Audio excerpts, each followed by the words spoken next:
Boss, pinalitan ninyo nga manok, boss? Oh, boss, pinalit ang boss. Pila man?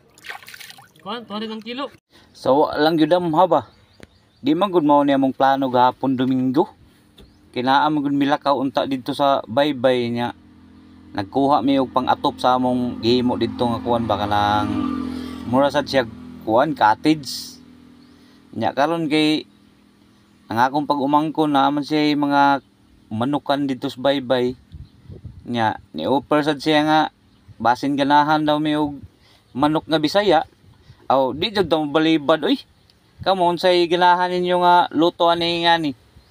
Kaysa ko bisag unsa lami man gyud siya.